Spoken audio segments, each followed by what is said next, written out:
अगर आ जाए तो मेरी बेटी अंजलि, बेटा तू घर के बाहर और रिश्तेदार घर के अंदर होगा। इसीलिए शिव नहीं आते, भगवान नहीं डरता, भगवान आने को तैयार बैठा है। कौन कहता है परमात्मा नहीं आता? छत्तीसगढ़ वालों का पुण्य इतना प्रबल था कि अयोध्या छोड़कर राम इस मार्ग से गए। कौन कहता है परमात्मा नहीं आता? द्वारका वालों का पुण्य इतना प्रबल था कि सौराष्ट्र की भूमि में मथुरा छोड़कर द्वारका नाथ गए। कौन कहता है परमात्मा नहीं आता? भगवान को डर नहीं लगता मेरी बेटा अंजलि बेटी। बहुत बहुत साधुवाद आपके प्रश्न के लिए, आपको धन्यवाद, साधुता है आपको। परमात्मा नहीं डरता, परमात्मा तो तुम्हारे सम्मुख में आने के लिए बैठा है। बस वो जानता है कि मैं पहुंच गया ना तो तू घबरा जाएगा, मैं पहुंच गया ना तू डर जाएगा। और डरते, एक बार भागवत कथा को देखिए, आप लोग सुने हो? भागवत जी सुने हो?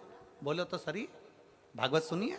भागवत सुनिए तो उसमें आएगा कि भगवान कृष्ण ने गिरि गोवर्धन नाथ जी का पूजन करवाया था। गोवर्धन नाथ जी का पूजन जब सारे ब्रजवासी कहने लगे कृष्ण भगवान से कि हमारा इंद्र देवता तो खाने आता था, ये तो पर्वत है, ये तो पत्थर है, ये तो पाषाण है, इसमें से तो भगवान खाने आ ही नहीं रहे। हमने इतना सारा भोजन बनाया, कोई आ ही नहीं रहा। सुना कि नहीं सुना भागवत जी में? कोई आ ही नहीं रहा। इतने में भगवान कृष्ण ने कहा क्या चाहते हो कि भगवान और खा के जाए? हाँ, तो भगवान कृष्ण ने तुरंत गोवर्धन पर्वत के अंदर प्रकट हो गए।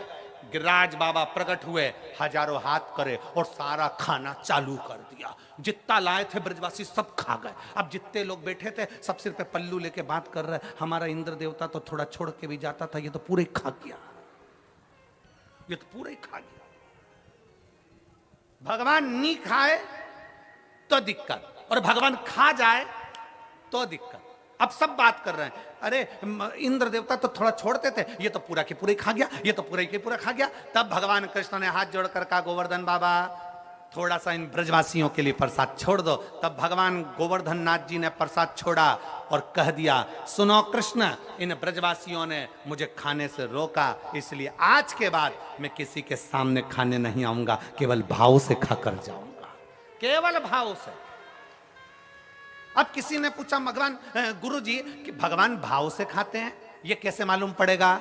तो मेरी जीजी और जितनी बैठी हैं, आज शाम को जाके प्रैक्टिकल करो, घर में सत्यनारायण भगवान की कथा करो। सत्यनारायण भगवान की कथा में पंजेरी सेको, पंजेरी जानते हो?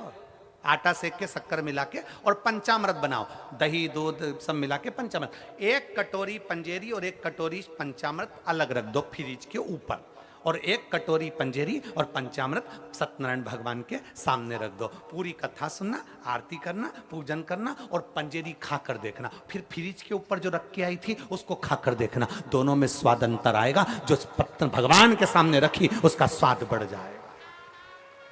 और जाने दो, नवरात्रे आ रहे हैं, 16 दिन जाएंगे, श्राद्ध के नवरात्रे आ जाएंगे। नवरात्रे में जगह जगह देवी का भंडारा होता है।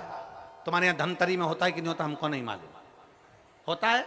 देवी जी का भंडारा होता है। तुम्हारे घर में कद्दू की सब्जी बनाओ, तुम्हारे घर में काशी फल की सब्जी बनाओ, तुम्हारे घर में आलू की सब्जी बनाओ, तुम्हारे घर में सब्जी बनाओ, तुम्हारे घर में पूड़ी बनाओ, तुम्हारे घर में हलवा बनाओ, तुम्हारे घर में खीर बनाओ, और एक बार भंडारे में जाकर कद्दू की सब्जी और मोटी मोटी पूड़ी खाकर आओ। जो घर में स्वाद नहीं आएगा वो भंडारे में आएगा। घर में जाके खिचड़ी बनाओ, घर में जाकर दाल चावल सब्जी चावल बनाओ, और एक बार कुबेरेश्वर महादेव का जो भंडारा चलता है उस भंडारे की थोड़ी सी खिचड़ी मुंह में खाकर देखना, तुम्हें ऐसा लगेगा जैसे कर्मा बाई ने अपने हाथों से खिचड़ी बनाकर मेरे सांवरिया को खिलाया होगा। भाव का भगवान भूखा है। भगवान तुम्हारे धन दौलत से, अगर भगवान ये खाने आता रहता तो तुम में से एक भी लड्डू का भोग ही नहीं लगाता।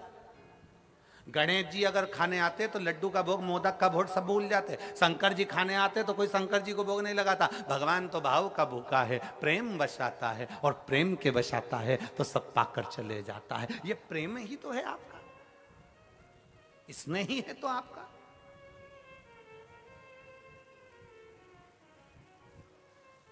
महाराज इसलिए शिव तत्व बार बार कहता है आपकी भक्ति को प्रबल करिए, आपकी भक्ति को प्रबल करिए।